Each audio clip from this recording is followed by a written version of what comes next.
कुछ मेरे ऐसे व्यक्तिगत अनुभव है सक्सेस को लेकर, एग्जाम्स को लेकर, गवर्नमेंट जॉब को लेकर। अगर मैंने 10-12 सिलेक्शन लिए हैं तो थोड़ा बहुत तो ऐसा कुछ अनुभव रहा होगा, कुछ ऐसी घटनाएं रही होंगी, कुछ ऐसी लर्निंग्स रही होगी जो मुझे लगता है कि अगर वो कोई कर ले तो सिलेक्शन वो ले सकता है ना। तो मैं कुछ बातें करूंगा, कुछ चीजें शेयर करूंगा, वो आप सुनिएगा। सबसे पहला रूल जो मैं सबसे इंपॉर्टेंट मानता हूं, जिसको मैं नाम देता हूं हमेशा, जिसका नाम है LRP रूल। आप में से कई लोगों ने सुना होगा। ये मेरे द्वारा बनाया गया एक सिंपल सा सूत्र है, एक रूल है, मैं आपको बताता हूं।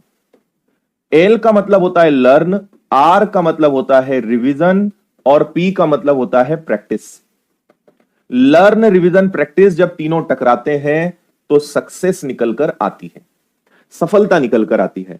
लर्न का मतलब क्या है? सीखना। R मतलब रिवीजन करना, P मतलब प्रैक्टिस करना और S मतलब क्या हो जाएगा? सक्सेस।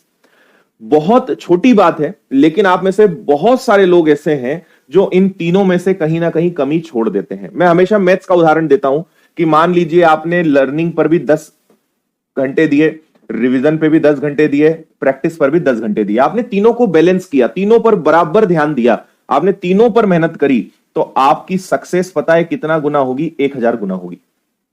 लेकिन सोचिए, आपने क्लास में लर्न तो कर लिया, आपने सीख लिया, आपने रिवीजन भी कर लिया, लेकिन आपने प्रैक्टिस नहीं करी।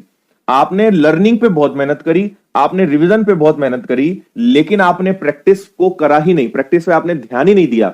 तो आप मुझे बताइए कि अब रिजल्ट 100 आएगा या 0 आएगा? 10 गुणा 10 गुणा 0 का गुणा 100 आएगा या 0 आएगा? तो अब जवाब होगा कि सर आंसर क्या आएगा? 0 आएगा। बहुत छोटी बात है लेकिन गहरी बात है। अधिकतर लोग सिलेक्ट नहीं होने के पीछे इन तीन में से किसी एक को 0 कर बैठते हैं। वो बोलते हैं सर मैं बहुत मेहनत कर रहा हूं, बहुत पढ़ रहा हूं, मैंने बहुत अच्छे से क्लासेस अटेंड करी, मैंने रिवीजन किया, या फिर उसने कहा कि मैंने खूब प्रैक्टिस करी। आप अगर तीनों का कॉम्बिनेशन नहीं बनाओगे, चाहे दो कितने ही अच्छे हों, अगर एक भी वैल्यू 0 है तो आपकी सक्सेस के चांस क्या हो जाएंगे? 0 हो जाएंगे। सो ऑलवेज रिमेंबर कि लर्न यानी सीखना, रिवीजन करना और प्रैक्टिस करना, ऑल आर इक्वली इंपॉर्टेंट।